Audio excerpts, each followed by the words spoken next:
Yay! Yay! I was telling Kim and Justin, our guest, before the show here, YouTube has changed everything on our end. Welcome, everyone, to Ginger Runner Live, first and foremost, episode number 285. On the back end, everything looks completely new.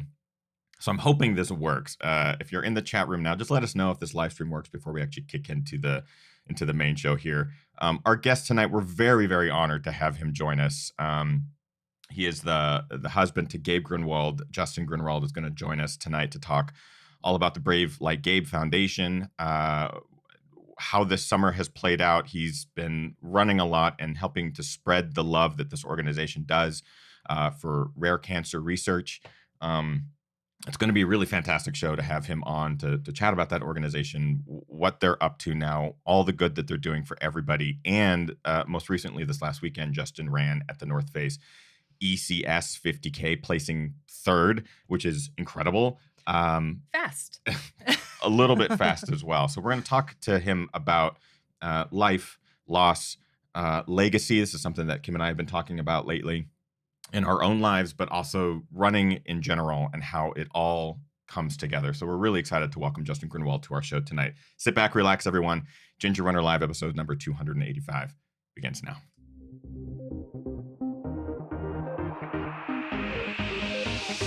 Ginger Runner.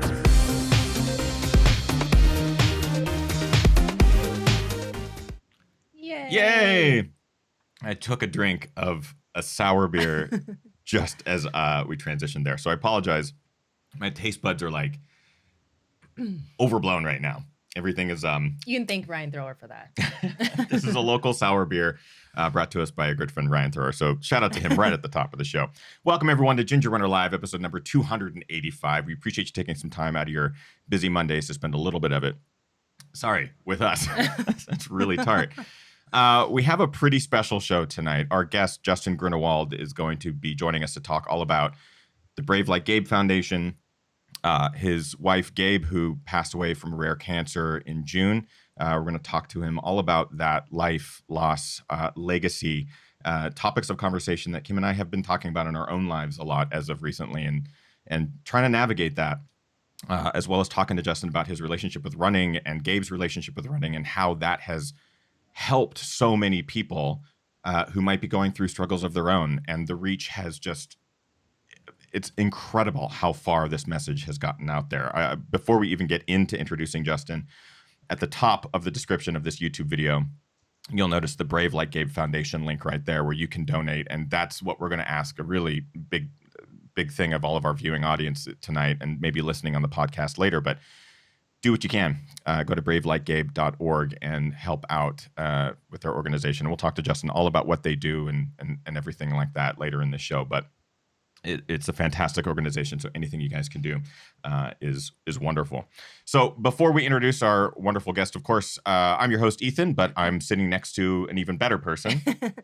What's up, you guys? Kim Tashima Newberry here, as usual. If you are new to the show, we are live with our wonderful guest, Justin, who we'll be bringing on in just a second. And because we are live, you guys can actually interact with our guests. So feel free to ask questions in the chat room. We'll be pulling them throughout the hour. Yeah. And it's always a really great thing to be able to interact with our guests. And if you have questions for Justin about anything, he basically, before the show, is like, everything is an open book at this point. So feel free to ask those questions of Justin. And before we, again, introduce our guests, we do have some individuals that we'd like to thank at the top of the show for helping make these weekly shows possible. And that's our Patreon supporters. Everyone that is a supporter at patreon.com/thegingerrunner. For as little as $1 a month, you guys have helped us do these live shows every single week now for almost 6 years. Shout out to 3 individuals in particular at that top tier. Chris Lee out of Hong Kong, with his organization Trailblazer that showcases all the beautiful trails in the Hong Kong region. Rick Bjarnason and his team at cheekymonkeymedia.ca, their web design company. They redid the gingerrunner.com website. Big shout out to Rick and his team. Rick's also an ultra runner, total badass. And finally, Brian Sands. Brian's been a longtime supporter of the show and just a truly inspirational person himself with his journey to the marathon, to the ultra marathon, and everything that he's done for us is just fantastic. If you do have any interest in joining the Patreon side of things for us tonight, we'd absolutely love it. If rather than do that, you go to bravelikegabe.org and contribute anything you can there. That will make us very happy. It would make us very happy Yeah. because it is such a fantastic organization. That being said, I would love to introduce our guest tonight. Coming to us all the way from just a few miles south of us, actually. Well, San Francisco, just a few miles. Justin Grunewald. Yay! Hello. Where are you right now? Because I don't know if this is your home. This is not my home. I'm hanging out at Mario Fraioli's place in Marin, I guess, or the Headlands. He just moved, bought a beautiful place, and it's the home of the morning shakeout. Big shout out to Mario. We've had him on the show before. He's been a guest here many times, and incredible coach, incredible human, and this is testament. I'm assuming he opened his doors and is allowing you to broadcast from his Mario trophy room. He flew me out just for this show. He knew how important you guys were. So, I first want to say happy birthday. Because Thank I know you. that you celebrated your birthday this last weekend. You don't look a day over 18. Just fantastic. Lots of plastic surgery. What did you do to celebrate your birthday this weekend? It sounds like you guys actually got up to quite a bit. Yeah, it was a busy week. I got to celebrate my pre-birthday day in New York at Active Against Cancer. It's another wonderful foundation. It's an Adidas foundation, I guess, for Greta Waitz, who is an amazing marathoner. They honored Chip Gaines with an award named after Gabriel, and it was his birthday, so we did a little birthday there, flew over here, came in for a morning run with the yellow runner, Sally McRae, who provided many donuts, which I love old-fashioned donuts, so it was great, and then kind of hung out with Mario and did some pre-race stuff. It's that weekend, the North Face Endurance Championship Series is we've got to experience that. It was my first ultra back in 2012, but it's also just an incredible weekend in the Bay Area. It's like a gathering of the who's who. Had you been a part of that weekend before? Was it your first time? Was it something that was the scale, anything that you had seen before as far as ultra running is concerned, anything like that? Yeah, so interestingly enough, I guess it's 2019, 2017, I attempted my first ultra here as well, the 50K. I think I took a wrong turn at like 15 miles or so. Oh, no. Flew by something and kept going a ways and felt bad for myself, so I dropped out at Tennessee Valley. So I really wanted to get across the Golden Gate Bridge this year. And last year I signed up for the 50 mile, which sadly got smoked out from the terrible fires. So kind of came back one more time. Just going off of what you've posted on social and the like, it seems like the race maybe didn't go necessarily as planned, but there's also a lot of beauty in that as well. Can you talk to us a little bit about how your 50K played out? Because, I mean, the results, you look at a result and you go, damn, you had an incredible race. But that's like me on my best day in my dreams in my best day. Right. But I know that there's a lot going on behind the scenes through your race. Can you talk to us a little bit about how things played out? Yeah, I mean, at the end of the day, I don't know exactly what I wrote on social media. I usually like black out and start writing and then post it and then go to sleep or something and then put a bunch of hearts later. But I'm in really good shape and I was excited for redemption or whatever you want to call it. But it wasn't my day, whether it was cumulative fatigue or life in general. I felt great through 13 to 15 miles. Then I kind of climbed one of the redwoods that was down and my hamstring started hurting and I was like, oh shoot, lots of race left. And then I've bonked many times in training, but I think at like 17 to 18 miles, got to an aid station, like literally like chugged a 2. They're like, you can't drink out of the 2 liter of Coca-Cola, sir. And I'm like, no, I'm going to finish it. It's okay. And they were like, okay. But then I kept walking and stopped and I was like, okay, I'm going to go back to the aid station. And weirdly enough, a baby-ish deer literally walked up to me and it like looked at me like I was an idiot standing in the woods with a Nathan vest on and smiled. And I was like, okay, I'll keep going.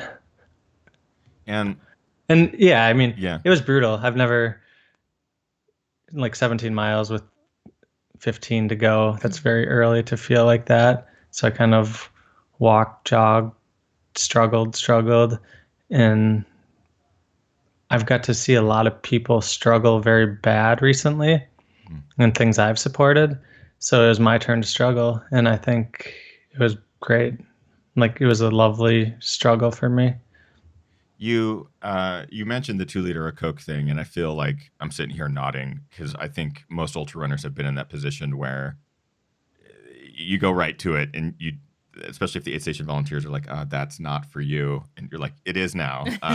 You take over it, but it's also it's interesting to hear this side of the story because, again, like just seeing from social media from our side and kind of viewing in, it's like, wow, this guy has so much to run for, and it's so inspiring, and it still doesn't take away the fact that you can have lows and you're out there and you're pushing through these lows. Was there anything that's kind of going through your head at those points that's keeping you moving forward? Because even at mile 15, 16, 17, that's halfway through your 50K, you have a lot of distance left to cover.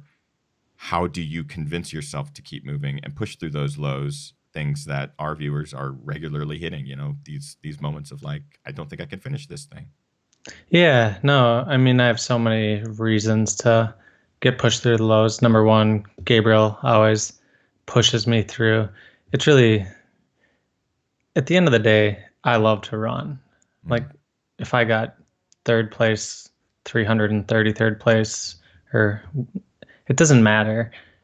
You want to do well. You want to best yourself that day. But having so many people reach out to me, having known what she went through, literally every time, if you've never seen the video, she ran the Olympic or the US championships in Sacramento, like deep into chemotherapy, feeling miserable, and taking the most humble. She hated losing to these people, like hated. Her best quality was she hated to lose more than she loved to win. So she just hated to lose, and she's losing to all these people she could normally beat, but she was doing it for something bigger. And her quote, which is probably my favorite, she has a million of them, but it's okay to struggle. It's not okay to give up. And it's okay to give up. If you break your leg, please don't keep running. But all I was feeling was sorry for myself. If I sit and drink enough Coca-Cola or I stretch and I have to walk 17 miles and I don't finish till midnight, there's nothing stopping me from finishing this 50K. So, and I said I felt sorry for myself. Like, I felt devastated for myself. I'm like, you trained so hard, but so did everyone else. And I don't think I'm that inspiring out there. I'm so inspired by people out there running their first 50K. Like, I've run further, but some people have run like 10 miles and they're running a 50K, and that's super inspiring. So you almost feel like you're letting those people down, and it's okay to drop out. It totally is. But it just wasn't okay for me to drop out on that day, in my opinion. And if I did drop out, people would probably even feel more sorry for me and love me more, but I just couldn't do it. But there's a guy named Mark Carls. He's based in New York. He sent me his Runner's World article, and Gabriel was really sick, and she sent him a note to like tell him she thought he'd be okay, and sent him a Brave Like Gabe shirt or whatever she sent him. And that's what she was always doing. And I dedicated my race to him. So like, come hell or high water, crawling up the last hill, I was going to finish. Because I don't know this kid. I've never met him, but he inspires me. I love finding sources of inspiration in places. Listen, we've met once before in person. We have many mutual friends, many local mutual friends too, who have done nothing but just tell us just how incredible you and Gabe, human-wise, were and are. And it's awesome to be able to have you on the show and to talk to you about this stuff and to tell you that you and Gabe have been inspiring to both Kim and myself, even despite the fact that we haven't met you. I met you at Javelina for the first time in person, and I met you for like 10 minutes and I knew you were a good person. So I appreciate that. It's vice versa, because even having not met you beforehand, it's kind of one of those, I don't know him.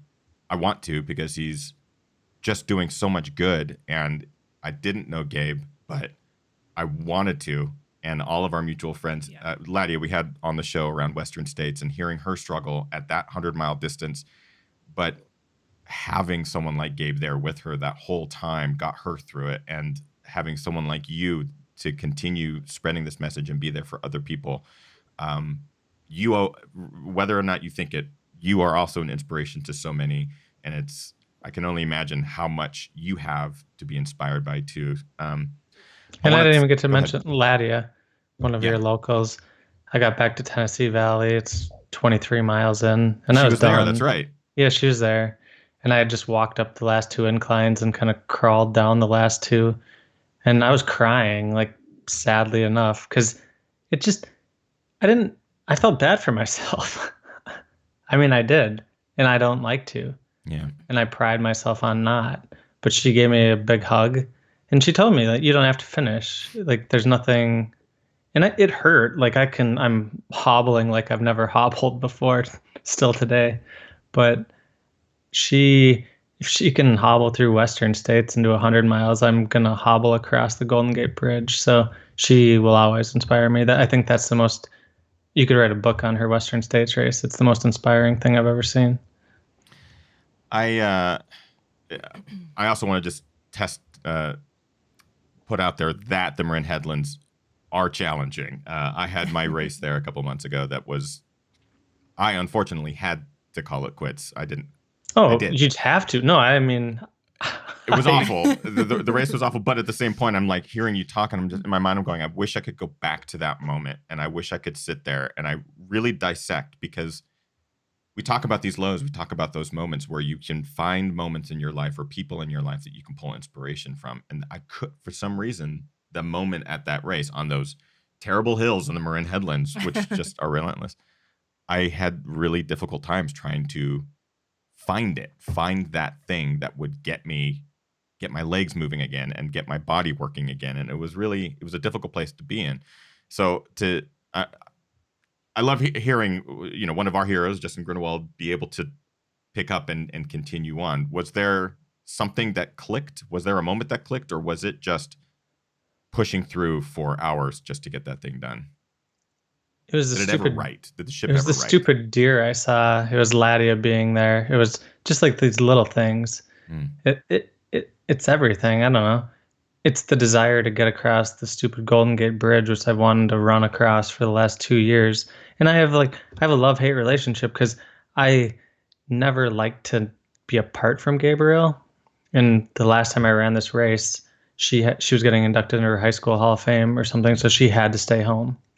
So I came out for 3 days, stayed with one of her best friends, Mal and Mike, who I just got to see this last week. And Latia always supports me in everything I do because she's a superhero. But it's everything. It's life. I just had to keep going. And it's being at New York last week and seeing people with horrible, debilitating diseases walk for 24 hours and finish their 10th New York City Marathon. It's all those beautiful people that have so many stories. And I'm fortunately able-bodied, even though I probably didn't look very able-bodied out there. But just it's something, sometimes you have to do it. I do want to talk backing track in time, start going back into the summer months and the like, and what you've been up to this last summer. But before we do, of course, we are live with Justin Grunewald, and we have some incredible questions here in our live chat room. So Kim, let's get to some of those. Yeah, first just a comment from Sally McCrae in the chat room. Sally says, Justin is being humble. He raced with grit and traveling nonstop for weeks, very little sleep. So Sally's in the chat room giving you props there. And, she would. Tell her to tell. All right, enough. Do you need her to send more donuts? Yeah, did Sally more donuts? More apples. Okay. Apples and donuts. Sally, if you could get that sent to Mario's place, that'd be great. I would not be surprised if it showed by the end of the show. Yeah. Ding dong. Yeah. Sonia in the chat room says, it's been amazing to watch the support the running community has given Justin and the foundation. Justin, have you been surprised by all the support? I've been incredibly surprised, humbled, blown away. I mean, Gabriel's the most special person in my life and world, and she always will be. But the response she received from the world, the foundation's doing amazing, which may be killing me for all the best reasons, because we don't have any employees and we're raising boatloads of money and figuring out what rare cancers to plug it into. So no, it's been incredible. I have this psychotic tendency that one of the emails I'm linked to is our donation and store email. So every single time a donation or a clothing order comes in, I click on it and look at it, and I look at that name and I literally thank them in my head, and I try to write thank yous to as many people as I can, and I'm super grateful. And it makes me feel so much better about the world. You can be down and out on the world, but I have like the best, I have a really hard situation, but the best disposition about the world based on every single person that's done anything or spread hope in any way. So it's beautiful. Let's get to one more live question. I have another comment, I guess. So this is from Kim Wrinkle in the chat room, and Kim says, not a question, just a comment for Justin, but a thank you. I had the honor of meeting Gabe in Austin back in 2012 and followed her life and career thereafter. Thank you for sharing her life with us. That's a sentiment that a lot of people share too. I want to talk a little bit about just kind of the summer months and what you've been doing, because how has it been wearing this so publicly? Because it's her story was something that a lot of people caught on to early on, and we all followed the journey from afar. You had to sort of live this very publicly. Has that been a challenge? Has it been a positive? Has there been like really positive things that have come of having to deal with grief and death publicly like this? Has it been what you expected, or different, or positives or negatives? I think the majority are positives. I didn't ever see myself in this spot. I'm with life. She had a bad diagnosis 10 years ago, which we knew going in. But as her running got more difficult, or the scariest thing for me was her biggest fear was, if I'm not one of the best US women track athletes, then my story doesn't matter. That's literally a conversation we'd have, where I need to perform. And it was a beautiful pressure. I mean, she performed so phenomenally. US title. She's still the 12th fastest American ever at 1,500 meters. But once she felt she couldn't perform, near when she was on chemo and on treatment, then she started very actively sharing her story and fighting for other people that might be in her situation. We knew she wouldn't live forever, but you always, I mean, the thing we did was live 3 months at a time. So she had a scan every 3 months. If it was stable, we celebrated. If it wasn't stable, we didn't celebrate, but we traveled our life away and went to every concert and did everything fun we could. So it's a great perspective to have. But for me, I was always a little uncomfortable with her sharing everything, just because it's hard. It guts you. Even reading her post myself, like if I want to like cry myself to sleep, I just go on her Instagram. And not that, just the stuff she wrote so beautiful, and she struggled, and we struggled a lot behind closed doors. And I think when I was talking in New York last week, she'd never cried in public, which is remarkable. And she had this persona that she needed to be so strong and so brave and so hopeful. Right.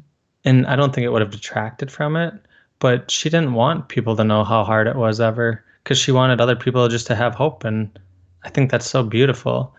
And now my thing is that you can still survive after, even though it's hard. You just have to keep finding her.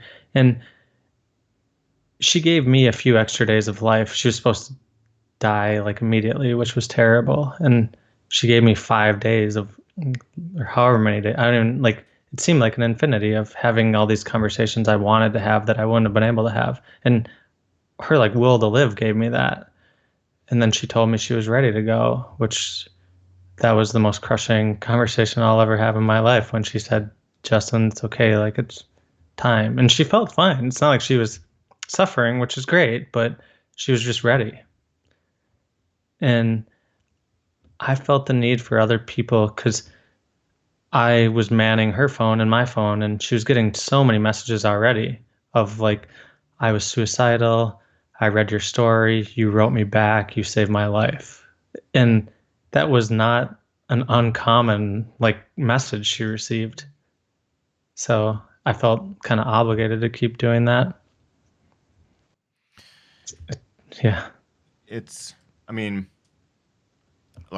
just hearing you talk about this, and I can't imagine the profound effect that it had on you in real time, and watching it play out in real time on social media is probably how so many people experience this. And I'm curious the feedback from people, or the response, like you just said, where people are reaching out with messages of their own stories and how this has helped. Has that helped your process in all of this?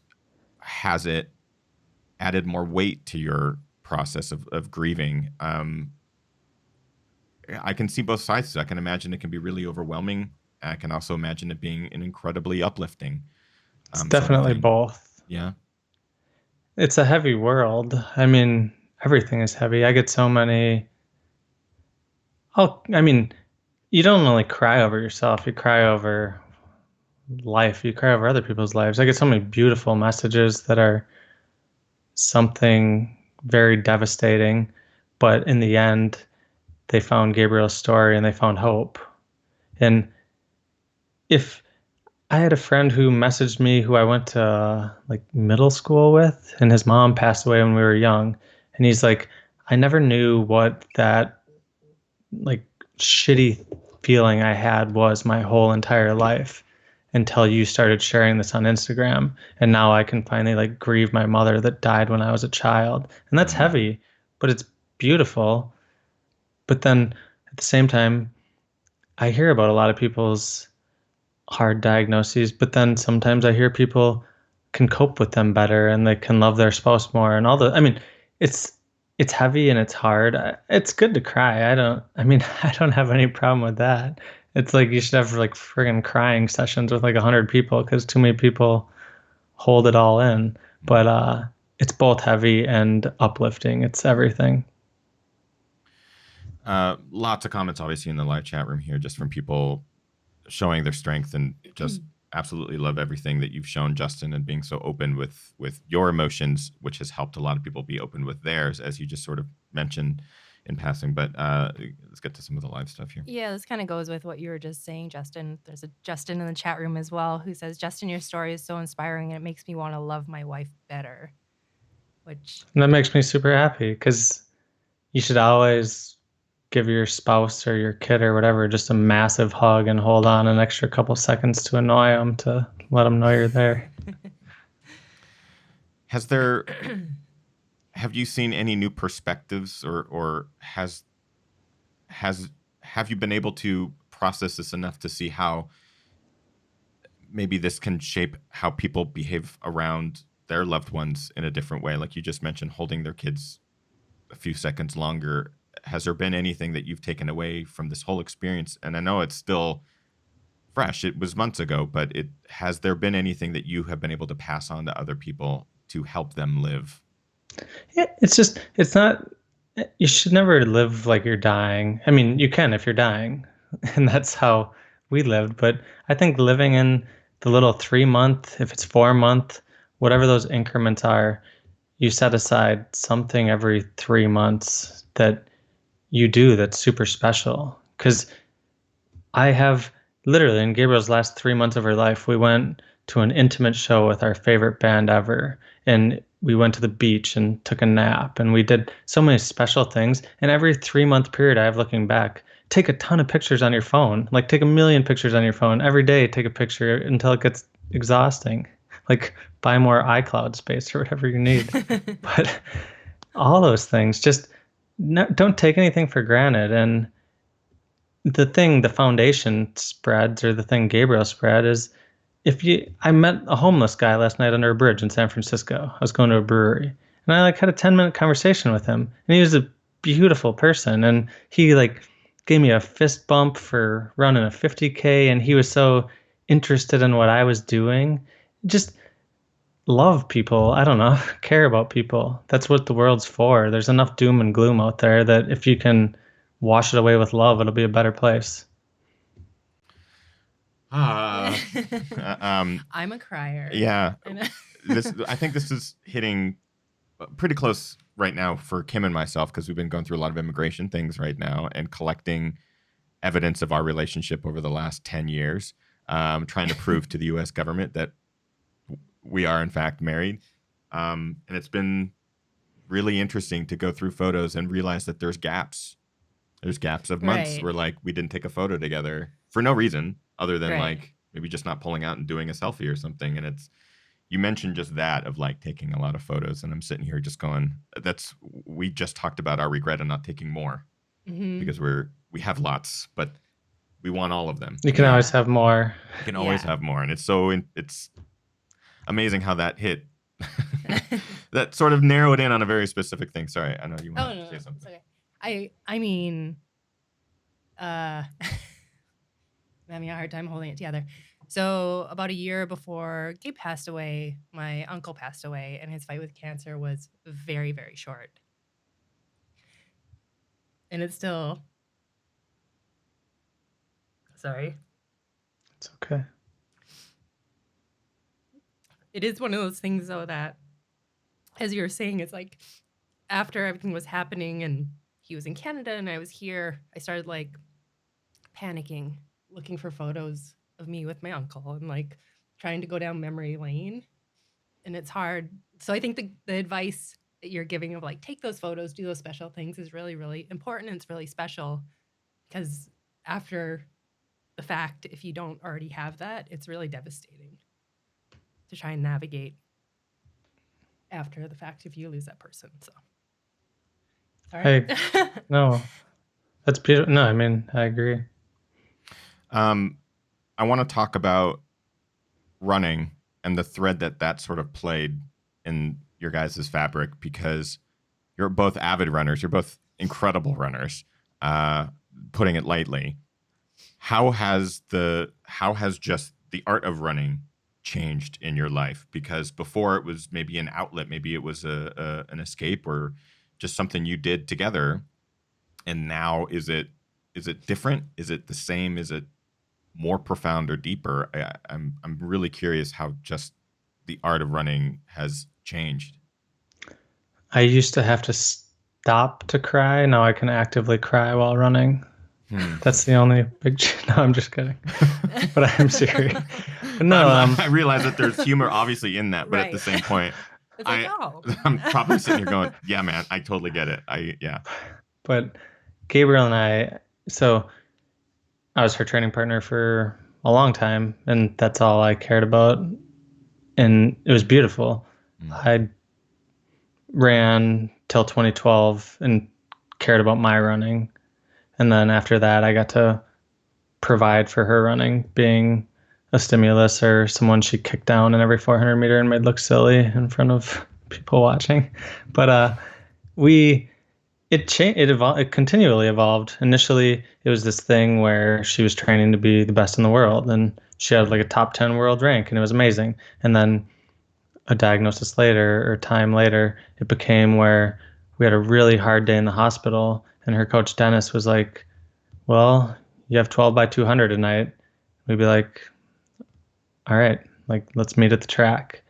And we'd cry before the warm up, maybe cry a little after. But when you're running a 200 as hard as you can and the lactic acid's filling your eyeballs, it's hard you can't cry when you're doing that, no matter how hard you try. And then it'd give us a little perspective again. And now I've taken that same thing, which I'm not speedy at all. She'd make me look terrible in those 200s, and you can run up a mountain and it hurts and it hurts and it hurts.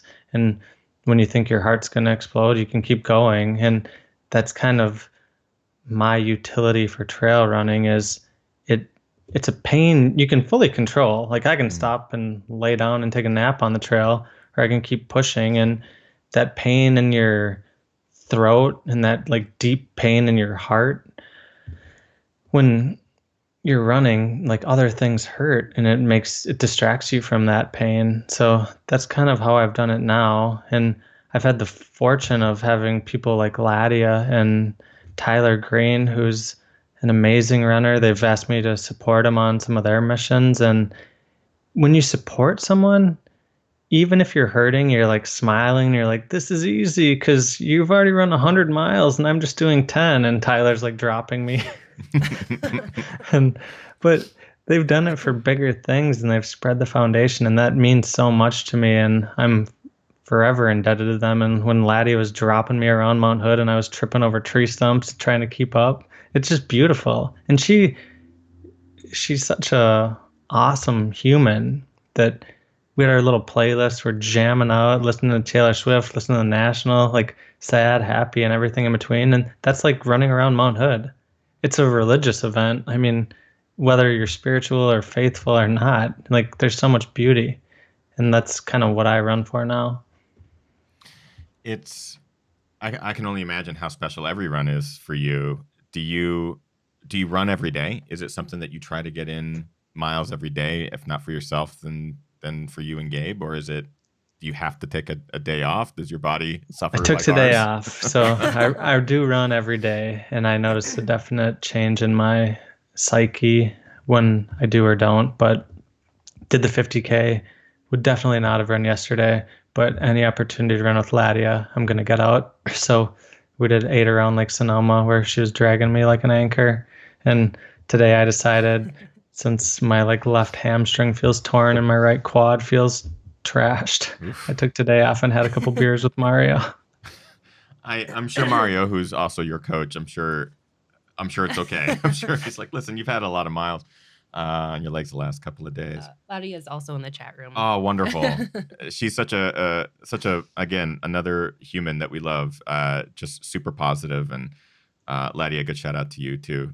Justin, do you have anything you want to say to Latia since she's in the chat room? She's my best friend. She knows that. So yeah, that's it. I want to talk a bit about the foundation. Obviously, you guys have been amplified on a huge scale. It seems like the running community and just communities well beyond the running community have come out to support. Can you kind of give us an idea of what the foundation is? Why did Gabe and you start it? And what's the messaging? And like, just give us a bit of background. Yeah. I mean, the foundation's, it's an amazing thing. Gabriel started it basically in 2018. So it's pretty young, but she had this idea, and her friends, Latia, Mel, all these people, Sam, Emily, they all were the kindling to ignite it, along with the like atomic bomb of Chip Gaines coming in and making it completely blow up, who is an incredibly remarkable human. But essentially, when her running got hard, she needed to do more. So she wanted to fight for people with rare cancer, and then she wanted to spread hope and spread kind of activity, which we'll keep doing. So she made this foundation. We raise money for rare cancer research. My initiative as the new, like, I guess, president of the foundation is to raise money as we're doing, but really to spread hope and spread physical activity, because I think a lot can be found through that. She started it. We did a GoFundMe because she was on a clinical trial in New York. We had to go to New York every other week for 6 months. It was going to be expensive. Her friends started a GoFundMe for us. We met some amazing people that put us up in New York, and then another amazing person that covered some flights. So we had a huge amount of leftover money from that seeded the foundation. We met Chip Gaines in New York, started a marathon in Waco that's raised probably around $500,000 for the foundation. Wow. Yeah. And then it was her passion and is her passion, and it's a lot of her friends' passions. So we have 2 board members right now, Sam and Emily, who are incredible humans. They do so much for the foundation. And then I'm the president. We'll be expanding. We're doing actually a pretty cool grant for a young man who has a rare cancer. All pediatric cancers are rare cancers. He plays for the Minnesota Gopher football team. He has a disease called osteosarcoma, big metal rod in his leg. His name's Casey O'Brien. I met him. I knew his story, but I met him at a football game a few weeks back. And we don't like Wisconsin, and Wisconsin doesn't really love us. So we're doing like a little border battle. The foundation's writing a $100,000 grant for researching his cancer. We're hoping to raise an extra $100,000. So that'll be pretty cool. But we want to find treatments, find cures for cancers, and we want to keep people active dealing with it, but we want to keep everyone active. So I'm spreading it. We used to keep people with cancer active, but now we want to keep everyone active. If you have depression, if you have anxiety, if you have PTSD, substance abuse, all these are treated with activity. If you can't run, you can walk. If you can't walk, you can elliptical or bike. You can do something like REI says, opt outside, get some sunlight. Even if you go sit on a bench outside, like that's all good for you. So that's kind of our secondary mission behind funding cancer research. I am just so blown away with what Gabe's legacy has been able to do. It just seems it's permeated all. It's not just running. It's not just the sport. It really and to promote the idea of just being active or getting outside and doing all these other additional ways of fighting rare cancers like this and just spreading this message has been an incredible thing to witness. And anything we can do to help amplify that is what we want to do. And that's obviously you guys do it. You spread hope. I mean, you spread activity. That's your message. You're already doing it. Like you're passively doing it, not knowing, which is amazing. It's been a really incredible journey, but again, what Brave Like Gabe does is beyond what we could possibly imagine. Those who are viewing or listening, of course, the bravelikegabe.org link is just in the top of the description there. Click it, do what you can, of course. And it's obvious that this legacy is going to go on for a very long time, which is incredible. Let's get to some of the live questions because I realize Kim has also pulled a couple of those live questions aside, and Justin's being super patient. Yeah, just there's another comment from somebody in the chat room. Comment from Megan. Megan says, "My mom passed away when I was 14. I'm 16 now, and I've been going through hard times. But you and Gabe's story are truly what pushes me to keep going every day. You're both so amazing." Megan also had asked early in the show, "What have you done to help cope with Gabe's loss, and what has helped you the most?" Honestly, it's hard because, I mean, if you have a support system, that helps a ton. I have a great support system. It's weird. Like your support system comes in super random people. And sometimes you want a support system that isn't someone you're close to. I'm super close with Latia, with my brother, my sister, my parents. Like there's so many people. But then sometimes you reach out to like a relative stranger who isn't a stranger anymore, but like Sally McRae, like Yellow Runner, like literally I'll like text her and be like, "Oh, I'm having a really bad day." And she's like such a bright beam of yellow sunlight. It's hard to stay down when you have people like that in your life, which is amazing. And then I obviously use running massively, like running up mountains, if you don't have mountains, put a treadmill at 12% and like start power hiking, running, jogging. Like you look silly, but you can really pound out a lot of emotion into that. I turn to music. I'm obsessed with the band The National and have kind of befriended them, which is Gabriel befriended them because she's such a inspiring person. But music, running, people, and when you're really down and out, just go try to spread some hope to other people and it will find its way back to you. I love it. And again, Justin, I really appreciate you coming on the show and just being so open. Before the show, I asked Justin, like, is there anything that maybe is off limits? And Justin's like, absolutely not. So I just want to take a second to thank Justin for coming on and being so open and willing to share a lot of this story with us. There's just so much good happening here that Kim and I really wanted to spend a full episode with Justin and hopefully convince some of our viewers and listeners to go do what they can to support. I want to find out the story. I read it a little bit, but I want to hear more of the specifics with Chip Gaines, because both Kim and myself consider ourselves the Chip and JoJo of YouTube. But I'm really curious. I mean like YouTube ultra running. Ultra running. Specifically, we'll get you guys down to the Silo District Marathon so you can be the actual. We would love to do that for sure. But I think that it seemed like a funny story of how you actually got connected with them, and I'm curious if you could tell us a little bit of that story. Yeah, I mean, it was super, super random. they're from Waco, we're from Minneapolis, but Gabriel and I went out to New York on that clinical trial every other week for 6 months. And it actually ended up being our last trip, which I don't know the exact day of the week, but we probably had an appointment on Tuesday and she had a CT scan and the CT scan went poorly, which is hard. And you go walk around Central Park and you cry. Then you go get some of your favorite ramen and go to my favorite brewery and drink beer. And that's just what you do.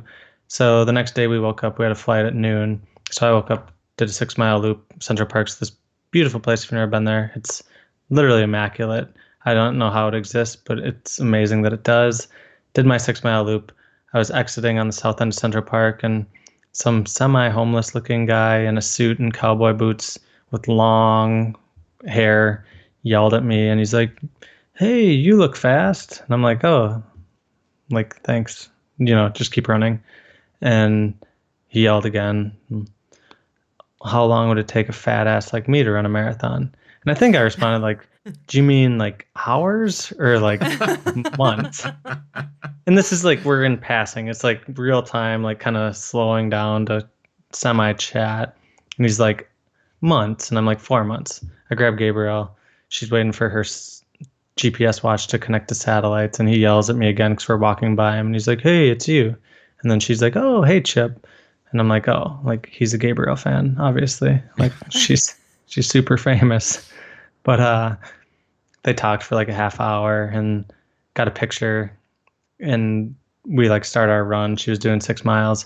And she's like, "You like moron, you like watch that show with me on the couch." I'm like, "Oh, like that was Chip from," and I'm like, whatever. I didn't recognize him. He had like long hair. They just had stopped Fixer Upper. They just announced it. And he was doing a book release in New York.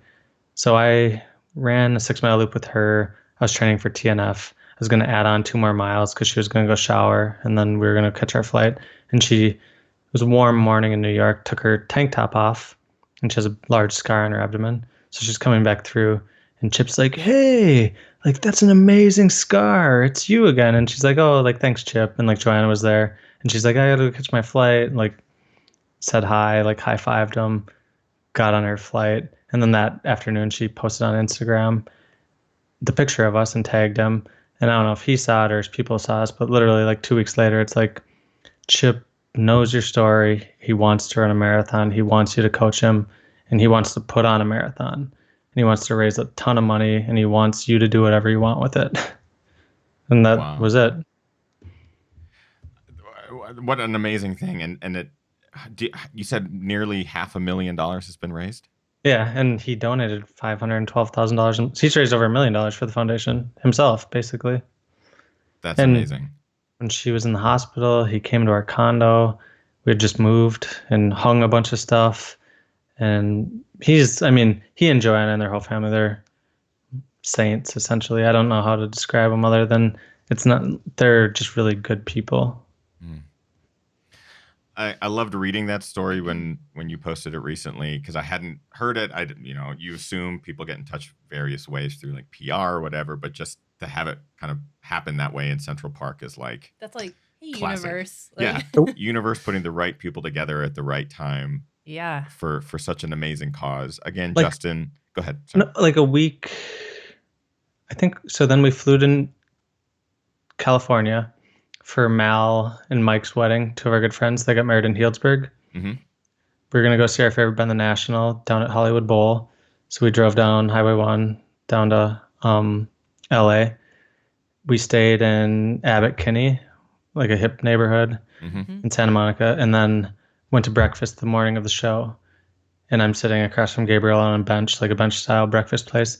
And we're eating. 5 minutes in, this guy sits next to us. And it's Matt Berninger, who's the lead singer of The National, like our favorite band ever, the morning of his show, like eating breakfast with his daughter. So we're like kicking each other and whispering if we should like say something. Because we didn't want to interrupt daddy-daughter time. But it was like so weird that like happened within a week. And it was like, "Can we get a picture with you?" Was he cool? We asked him to get a picture. Oh, super. No, he's like, "Yeah, I'd love." She had on like a National t-shirt. It was hilarious. Like the morning of the show. Just I, weird. but again, like the universe works in mysterious ways, and in some cases, it works exactly how it needs to work. Totally. Justin, And again, super gracious humans, though. I mean, what are the odds you meet like people that are, and maybe there's just that. Maybe that should be the lesson. There's more good people in the world, and we should be realizing that. And that's what I've seen running this foundation now. There's so many good people. I think there's way more good than bad, and that's an important lesson. Couldn't agree more. One of them is right here with us on the show tonight, Justin Grunewald, just an incredibly positive and powerful human being that's continuing spreading a legacy of just hope and positivity. We couldn't have had a better guest tonight. So, Justin, we really appreciate you joining us and being so open and candid. And congratulations on doing so well at the 50K. Again, I want to just point out that Justin, despite having a really rough go out there, crushed it. Third place. Thank you. You get they give you 50 grand for the third place at the 50K, right? Is that? I think they gave me a piece of wood or something. I just want a mug. No more medals. Give me a mug. Can we turn it to like Medal Monday? Useful. Can we turn it to Mug Monday? Like there we go. Mean Mug and Monday. You got your race mug. Mug Monday, Taco Tuesdays. Run Lake Sonoma, you get a mug. Lake Sonoma does have mugs. Latia was showing me the course. You might have already set the course record. There. Yeah, we might. See you guys there. we like to have first-time guests do a quickie question quiz. This is a surprise for you, Justin, because I didn't warn him about this before the show. But first-time guests on our show get to participate in a little segment we call the quickie question quiz. It's a rapid-fire series of questions. You answer with the first thing that comes to your mind. They're very easy. Justin, when you are ready, give me a thumbs up, and we'll get right into it. What was your very first race? Like high jump. Does it count? I mean, I guess the high jump counts if it's like 50 feet of running, right? Exactly. High jump. Favorite place to run? Colorado. Road or trails? Trails. Bucket list race? Don't believe in bucket lists. Awesome. Favorite running movie? Don't like running movies. Guilty pleasure TV show? Ooh, that's embarrassing probably. Actually, probably Big Mouth. It's terrible, but Big Mouth is great. No, I know, but guilty. Nick Kroll is super funny. Favorite pre-race meal? What do you eat before races? Bagel. First thing you eat after a race? Beer. And finally, what are your current running kicks? Ooh. Well, Sally McRae, Yellow Runner, gave me some Nike trail shoes. I could never condone wearing a pair of Nikes because for many reasons. Just kidding. But Brooks Ghosts are my pair of shoes with over 1,000 miles on them currently. I think actually you just got a pair. I just got my first pair of Brooks Ghosts ever. They're phenomenal. I got the bright green ones, and I'm like, they look pretty damn good. Yeah. Congratulations, Justin. You passed our quickie question quiz. Thank you. Flying colors. Third place. But it's a 50 grand and a mug prize. I need a mug. Justin, can you remind our audience once again before we move into the after show? We are going to keep Justin a little bit for our after show for our Patreon subscribers.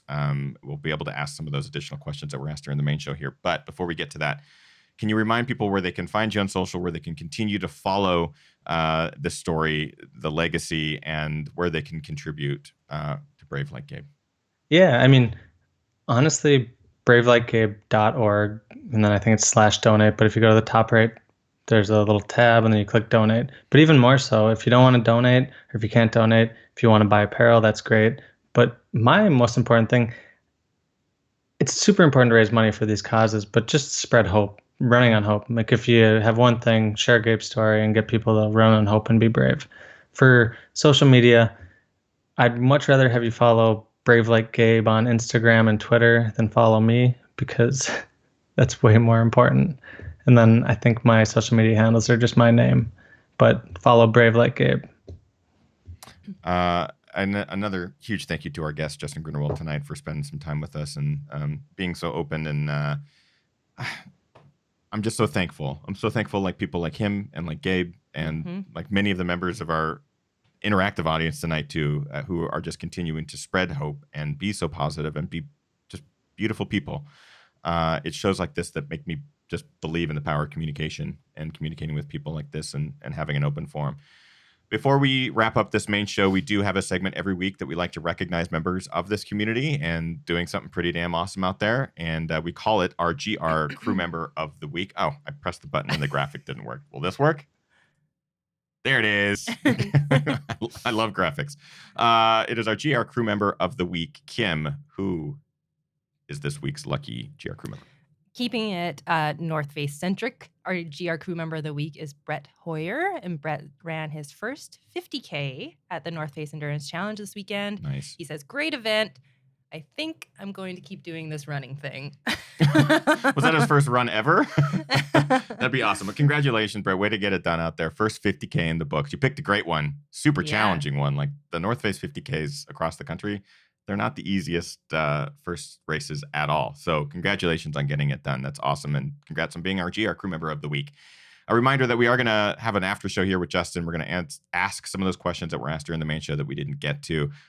You can go to patreon.com/thegingerrunner if you would like to participate in our after shows with all of our live guests. But better yet, do what Justin says and just go out there, spread hope, do what you can.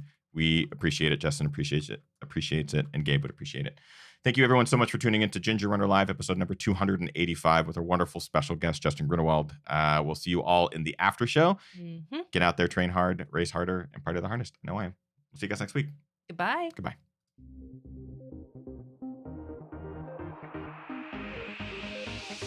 Ginger